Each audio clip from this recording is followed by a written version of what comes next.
बहुत लंबे समय पहले की बात है। एक छोटे से कस्बे में रामपुर नाम का गांव बसा हुआ था।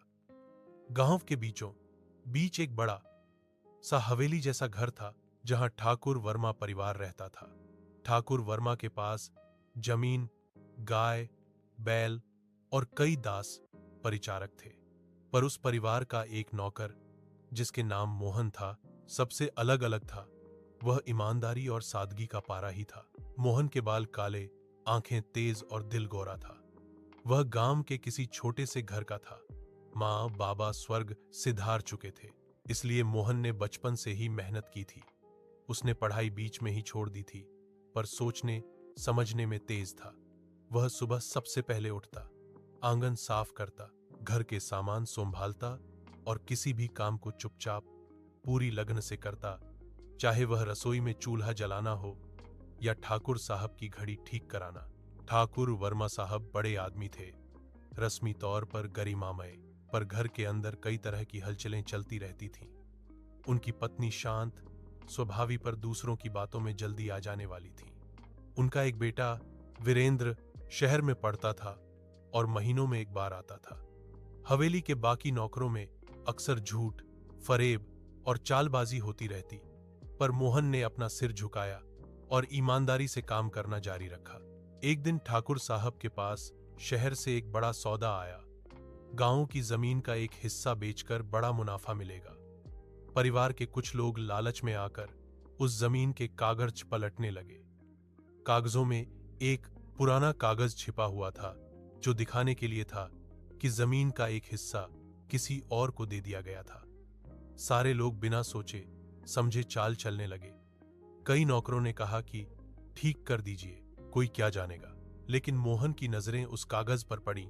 उसमें कुछ ऐसी शर्तें थीं जो गांव के गरीब औरतों, लोगों के हित में थीं। मोहन ने देखा कि अगर वह कागजों को गड़बड़ाया गया तो कुछ बुजुर्ग औरतें अपना चारा खेत खो देंगी। मोहन की आत्मा जगा। उसने हिम्मत करके ठाकुर साहब के सामने सच रखा। ठाकुर साहब पहले चौंके। कुछ लोगों ने मोहन का मजाक उड़ाया, पर जब मोहन ने पुराना रिकॉर्ड और उस कागज की स्थिति समझाकर बताया तो डेटा और साक्ष्य साफ दिखे। आखिर में सच्चाई सामने आई और जालसाजी नाकाम हुई। ठाकुर साहब ने मोहन की ईमानदारी पर गर्व जताया और गांव वालों की रक्षा की। एक बार गांव में मानसून देर से आया। एक छोटी सी बच्ची गोरी घर से दूर खेलते खेलते नदी के किनारे फिसल गई और बहने लगी। आसपास के लोग घबरा गए, पर डर के मारे कुछ देर तक कुछ नहीं कर पाए। मोहन ने दौड़कर पानी में कूद लगाई। पानी तेज था, पर मोहन ने पूरी ताकत से बच्ची को पकड़कर किनारे निकाला। वह खुद थोड़ी थक सी गया, पर बच्ची सुरक्षित थी। गांव वाले मोहन की तारीफ करने लगे, पर मोहन ने कहा, किसी का बेटा हमारा नहीं तो क्या, जो इंसान है वही हमारा है। इन सम्मान ने मोहन का सिर नहीं चढ़ाया। वह उतना ही नम्र रहा, पर धीरे धीरे उसकी सच्चाई की मिसाल पूरे गांव में फैल गई। लोग उसे ईमानदार मोहन कहने लगे। कुछ साल बाद ठाकुर का बेटा वीरेंद्र शहर से लौट आया। वह पढ़ा लिखा था, पर शहर की दुनिया ने उसे बदल दिया था। उसे तेज दौड़ और बड़ी सौदों की आदत हो गई थी। उसने अपने पिता से कहा कि गांव का बोझ कम करना चाहिए और कुछ जमीन बेचकर शहर जाकर बड़े प्रोजेक्ट लगाने चाहिए। कई धरती के कागजों पर दस्तखत होने लगे, पर इनमें से कुछ कागज ऐसे थे जिनमें गांव वालों के साझा उपयोग के तालाब और संकरी सड़कों को बेचने की बात थी, जिससे गांव वालों की आजीविका संकट में आ सकती थी। वीरेंद्र ने मोहन को भी अपनी योजनाओं में शामिल करने की कोशिश की। यदि तुम मेरी मदद करोगे तो तुम्हें अच्छा इनाम मिलेगा, उसने कहा। मोहन ने हाथ जोड़कर मना कर दिया। ठाकुर जी और गांव वालों के हित में जो सही है वही करूंगा। वीरेंद्र को यह बात नागवार गुजरी और उसने मोहन के खिलाफ अफवाहें फैलानी शुरू कर दी। कहा कि मोहन चोरी करता है, कागज छुपाता है और अपने स्वार्थ के लिए गांव को धोखा देता है। कई लोग अफवाहों में आकर मोहन से दूरी बनाने लगे। ठाकुर साहब भी परेशान हुए। वे नहीं चाहते थे कि घर में कलह आए। मोहन ने चुपचाप सब सुना, पर अपनी सच्चाई पर डटा रहा। उस रात उसने अपने कमरे में जाके पुराने कागज बाहर निकाले जो उसने वर्षों से संभाल कर रखे थे। किसानों की जमीन के पुराने दस्तावेज, तालाब और जरूरी किताबें और लोगों के हित के प्रमाण। मोहन ने सबको सामने रखकर सत्य का सामना करवाया।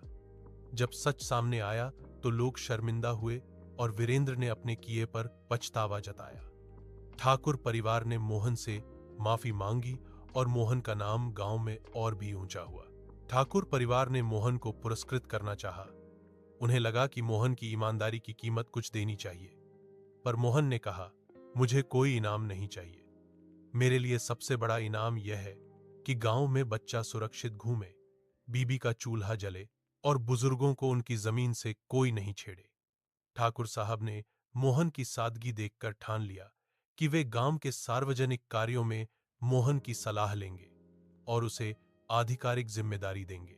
गांव की आम संपत्ति का रक्षक नियुक्त किया गया। समय चलता रहा। मोहन की उम्र बढ़ी, पर उसकी सच्चाई में कोई कमी नहीं आई। उसने गांव में एक छोटी पुस्तकालय खोला, जहां उसने गांव के बच्चों को पढ़ाना शुरू किया। उसने खेती किसानी के पुराने तरकीबें बचाईं, तालाबों की मरम्मत करवाई और गांव के मेलों त्योहारों में सबको जोड़कर रखा।